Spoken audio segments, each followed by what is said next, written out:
Hello everyone, welcome to ArthaPoint CUET. Today we will be discussing about MA English CUET paper and the sample questions that are asked in the paper. These questions are derived from the 2021 CUET paper for MA English. Let us begin. The very first question that has been asked is about the smallest element in the language. Now, this question is derived from the very basic chapter, that is structure of language. As you must know, there are 5 major components that define the structure of the language and that makes it easy for us to communicate.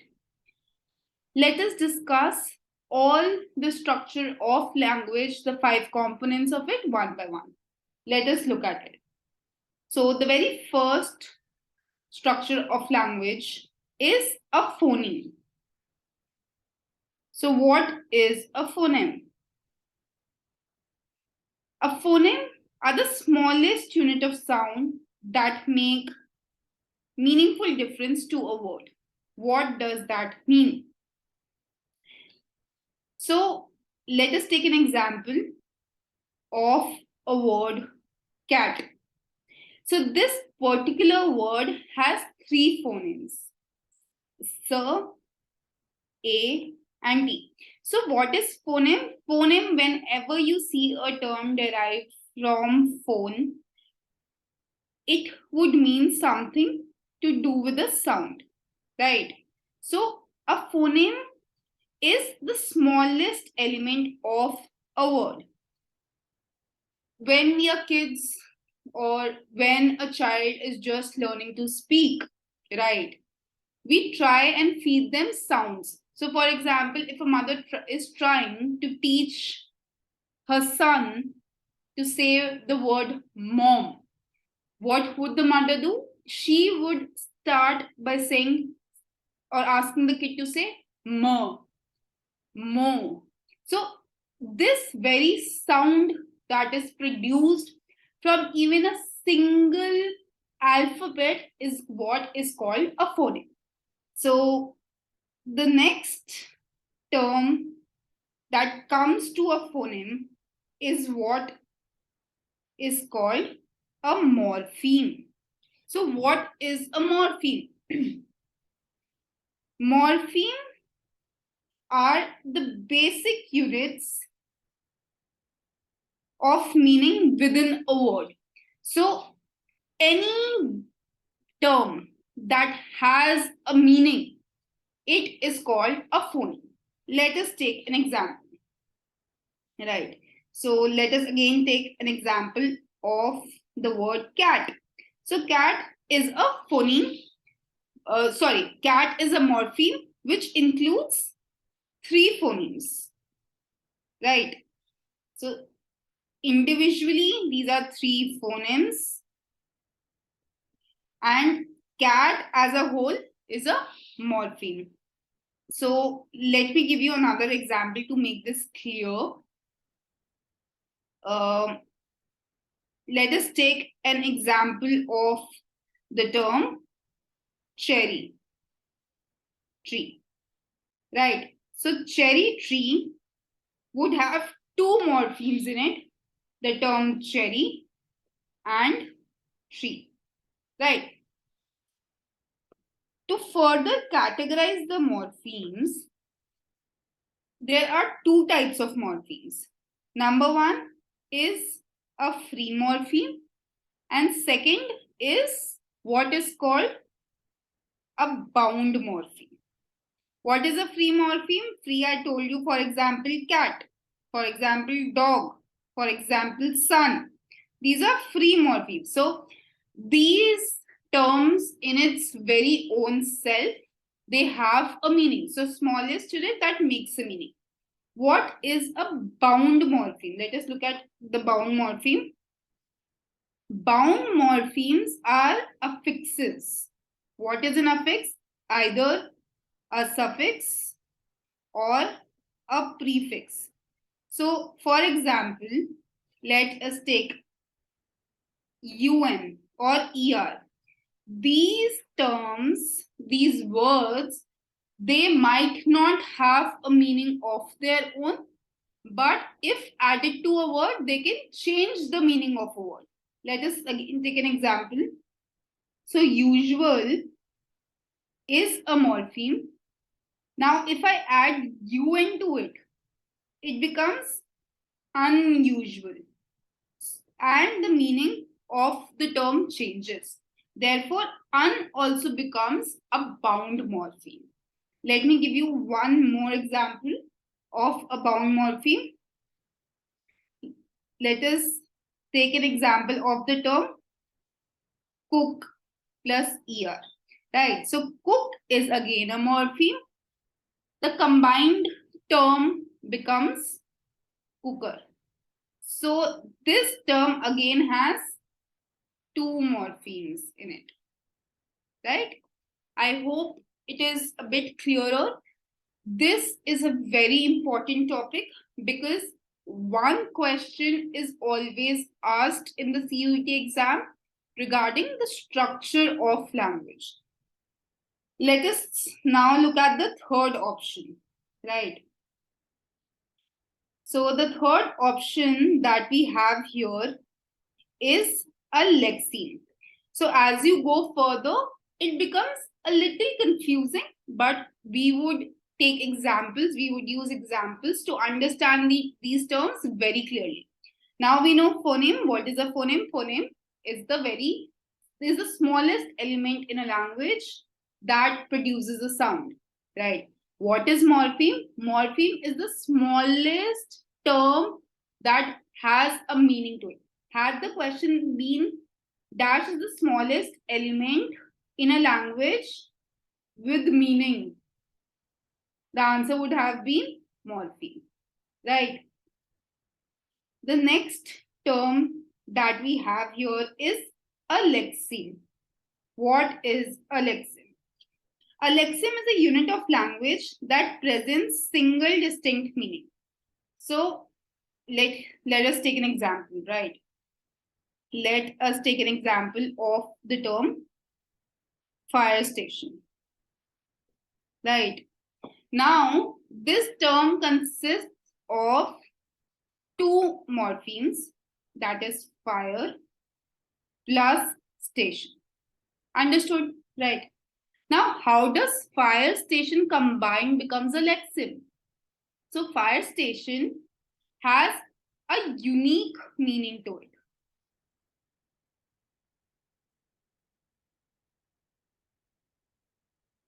Right. Now, if I had to call a fire station, I could not use the term, I could just not use fire, or I could just not use station. The term in itself is a whole. So what does lexeme means? Lexeme means a group of words that represents a distinct meaning. Okay. Now let me give you one more example. So yes, one way to classify is that fire has a different meaning, station has its own meaning, but when combined together, when fire and station comes together, it gives a separate meaning. So fire station has its own meaning, right? Now let us look at the fourth option, that is allomorphs. Again, it is a type of morpheme. Let us first look at the definition. An allomorph is a phonetic variant form of a morpheme. Sometimes morphemes change their sound, their spellings, but not their meaning. Let us look at an example, right? So, for example, bus is a morpheme. Car is a morpheme. The term S would be again a morpheme. Why would this be the letter S be a morpheme? Because when it is added to a word, it changes the meaning of the term. It makes a singular term into plural, right? So, look, cars, dogs, cars, dogs, and buses. Let us take this example, right?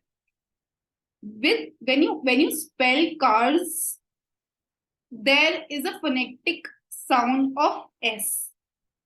When you say the term dogs, there is a phonetic sound of Z or Z. And when you say buses, so again, it sounds as if there are double S's in the term, right? So allelomorphs is extremely easy to understand. So any term that has, or when added to a morpheme, it changes its phonetic sound, right? So basically, whenever an allelomorph is asked from you, all you need to remember is that the pronunciation is not the same. Nothing else. It is as easy as this can be. Pronunciation is not the same. Great. I think again there are two more.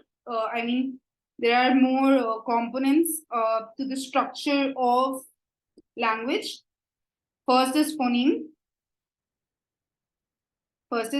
Second is morpheme. Third is lexeme. Fourth is syntax. And fifth is context. Let me quickly summarize what syntax and context is.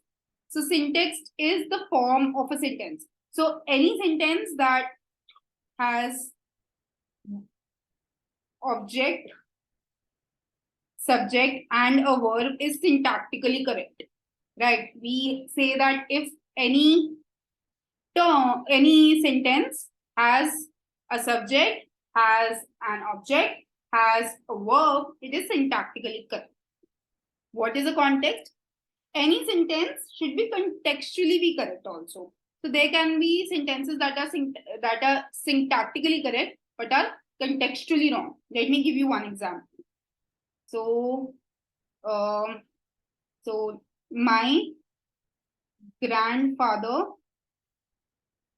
expired. So this sentence is syntactically correct because there's a subject, there's an object, and there's a verb. It is correct. But when we talk about it being contextually correct, no, it is not contextually correct. It is a wrong sentence. Why is it a wrong sentence? Because humans cannot expire, right? So medicines can expire. So expiry dates, food can expire, breads can expire, but humans cannot expire, right? So this term becomes contextually wrong, but syntactically right. Instead of expired, one could say my grandfather passed away, right? So then it would become even contextually correct. So with this, I think I have more or less summarized the structure of language. We would be discussing more about and deeply getting into it in the coming sessions. Let us now look at question number 2. Question number 2 asks you about sprung rhythm is attributed to which of the following poems? Before getting into the answer key, let us discuss the options given. Kubla Khan by S.T. Coleridge, The Wasteland by T.S. Eliot, Easter 1996 by W.B. Yeats, Wind, Hover by G.M. Hawkins. I believe most of you must know the answer. Anyways, moving further, The correct answer to the question is The Windhover by G.M. Hopkins. Let us delve into a little more into the life of G.M. Hopkins and what exactly is sprung rhythm. So G.M. Hopkins, or Gerald Manley Hopkins, was a Victorian poet. Right. A very interesting thing to know about G.M. Hopkins is the fact that he became famous after his death. His friend Robert Bridges was the one who posthumously published all his poetries, and all his work came into the light, and then he became famous. This sprung rhythm came into light. His other theories came into light, which we would be discussing. So this person is very important to you and could be asked in a different question, wherein you could be asked who published G.M. Hopkins' work. So you should remember this name because this man played a very important part in G.M. Hopkins' life. Moving on. So G.M. Hopkins was a poet that was widely known for investigating rhythm in folklore and the works of Shakespeare and Milton. Again, a very important question that arises in the CUET examination is who was G.M. Hopkins influenced from, right? So G.M. Hopkins was hugely influenced from a medieval age poet called Duns Scots, right? So again, this person becomes very important because there was a question in the previous year paper which asked who was G.M. Hopkins inspired from, or which age inspired G.M. Hopkins' work. So medieval age, Duns Scots. Let us move ahead towards his theories. We would quickly summarize the theories and move on. So he gave the three most important theories given by G.M. Hopkins. Number one is inscape. Number two is in stress. And third is what is asked in this question, sprung rhythm. Right. Let us talk about inscape. So inscape talks of the fact that each and every object in this world has a different meaning and is extremely unique, right? So whenever inscape, you see the term inscape regarding G.M. Hopkins, you must always remember the term unique, because G.M. Hopkins, according to his theory, he made everybody understand that each and every object, be it a flower, be it say, so if we go to Windhover, so be it a bird, anything, from anything to everything is extremely unique and has its own importance in this world. Let us move ahead. The second theory was the theory of in-stress. So according to the theory of in-stress, Hopkins made everybody understand that there is a divine power, a supernatural power that is controlling everything, that is making things happen. So in all, it represents his faith and his belief in the supernatural, his belief in the divine power, his belief in God. Let us move on to the third and the most important term, because this term is asked in the question. It is sprung rhythm, right? So What is sprung rhythm? Sprung rhythm, it refers to an arrangement of stresses rather than syllables. Right, what does this mean? So this means that first syllable is stressed, followed by non-stressed syllables. Right. Also, one more important thing for you to note is that the poetry that follows sprung rhythm has stanza of 10.5 lines. So it has 10.5 lines stanza. Right. Why was sprung rhythm used? Sprung rhythm is usually used because it helped Hopkins to maintain the speed of the poetry, the pauses, the momentum. So it helps with that. Let us take an example, the very basic example. Tiger, tiger, burning bright. Right. So when you say the line out loud, you would see the stresses. The stress is on tiger. So tiger, tiger, burning bright. So burning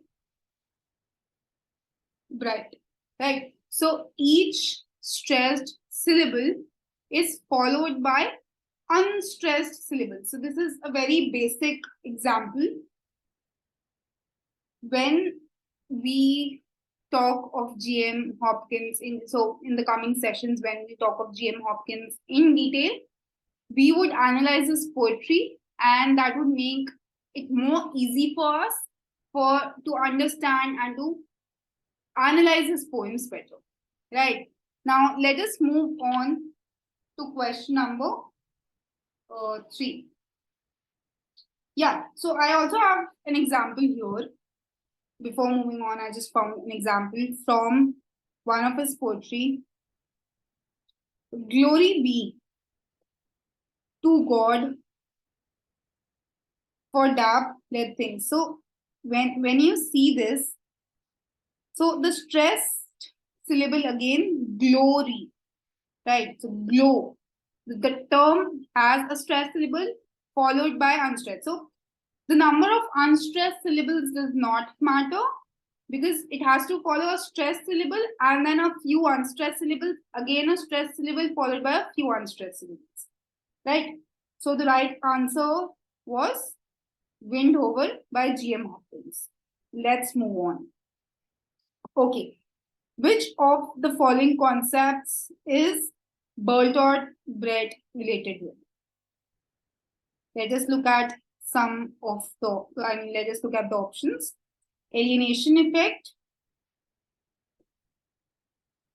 naturalistic drama, post-dramatic theatre, and theatre of the absurd. Again, those who know the works of Bertolt Brecht would know which of the following concepts is related to him. For those who do not know, the correct answer here is alienation effect. Right? Let us look at his life. What does alienation effect stand for? Very quickly. Let us talk of Bertolt Brecht. Right. So Bertolt Brecht was a German playwright whose plays were hugely influenced by his own life. He was also a part of modern theatre. Right. So when we talk of his own life, he belonged to a poor family. His father was a Catholic, while his mother was a Protestant. One thing that you need to understand that this was an era of political dramas. And his plays too were hugely political. This was an age wherein it was important for the playwriters to make the audience understand what was going around them, to create an awareness, to detach the audience from what was earlier happening in the drama.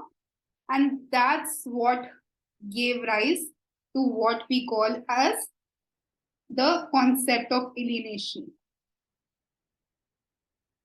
Right? Also called as enstrangment.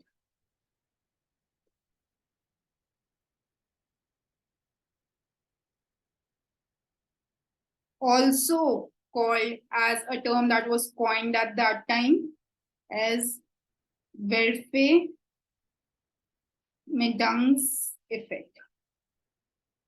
So in certain questions, you could also be asked what is the Werfe Medung's effect rather than directly asking what the alienation effect is. So you should remember this term, and because this is again a very, very important term that would be asked in your CUET exams, right? Let us look at what the alienation effect or the enstrangment effect was.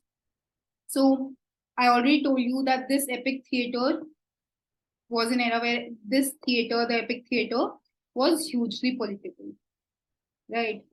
As compared to the Aristotle theater or the dramatic theater, it was important for these playwriters to force the audience to think. So, what is alienation all about? They wanted that when you leave the hall, you should not be thinking about getting a burger next, or you should not be thinking about how good the character was looking, or not relating to or not empathizing with the characters what was earlier happening in the Aristotle and the dramatic theater. They wanted the audience to think about what is wrong, what is right, what is going around them, and that's what was alienation. Now, this was the type of theater wherein the characters, the characters that were playing in the drama, they also alienated themselves from the character that they were playing, and they would come ahead and summarize the audience what was going on. They would give certain lectures to the audience. They would sing songs to the audience so that the audience could really be forced to reflect upon the things that were going on around them. Right, and that is the concept of alienation. There's one more thing that comes when we talk of the concept of alienation is what is called breaking the fourth wall.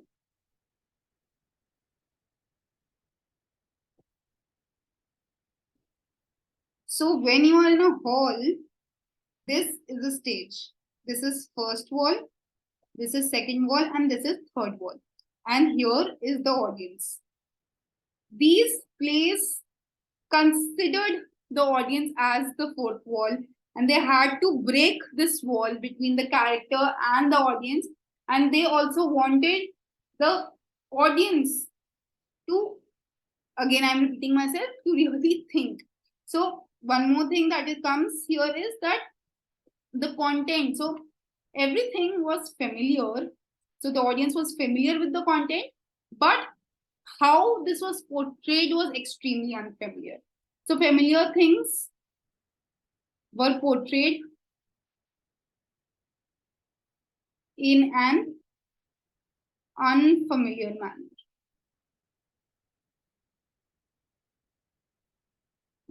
Right? So let us just recap. Yes. So Aristotle theater or the dramatic theater was the one wherein when the audience was leaving, they did not think of what the play was. They would empathize with the characters, they would empathize with the story because there was a lot of drama. However, in this epic theater that was led by Bertolt Brecht, these were political dramas, majorly political, and therefore they wanted the audience to think more, to reflect more. So they wanted to reflect the real world or what was going on around the audience in the drama, right? Now let us quickly move on. So the answer to this question is the alienation effect. You should also know the other terms used for the alienation effect. I've already told you the other terms used as enstrangment and Werfing effect. So Werfing-Dungs effect, right? Let us move on to the next question. A very easy one. Who is the Nightingale of India? I think this is the most easy question in this paper. Anybody who has not even studied has not even done their bachelor's in English would know that the Nightingale of India is Sarojini Naidu, right?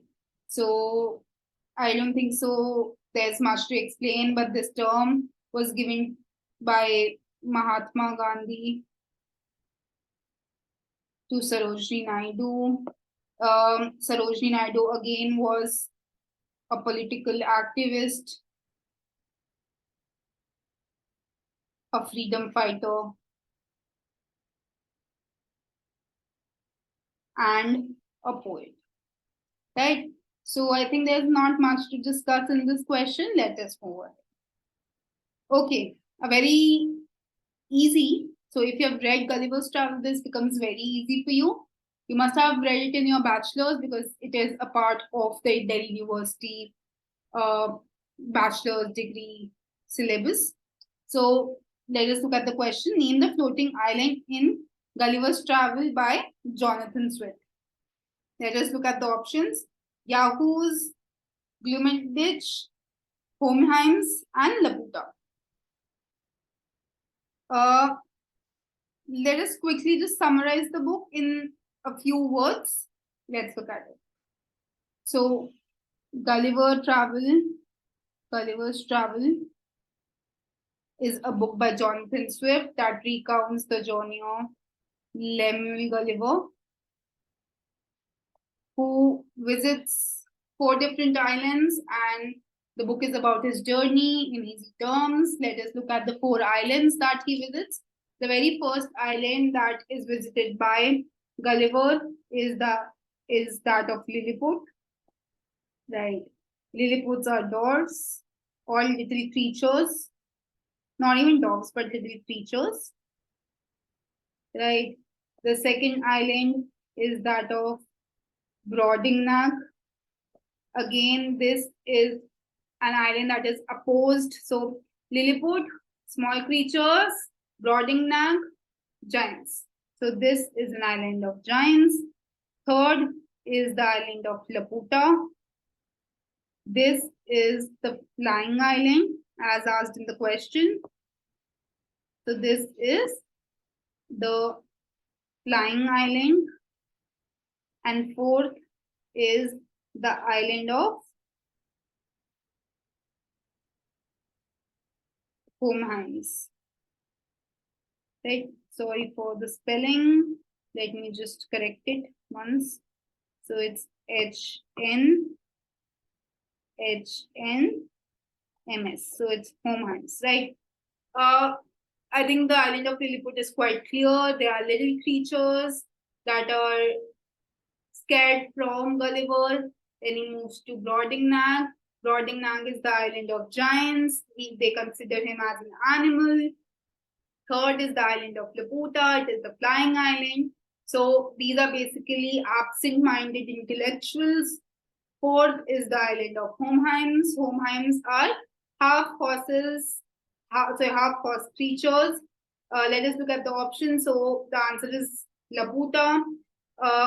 Okay, we have discussed Hohenheims, we have discussed Laputa.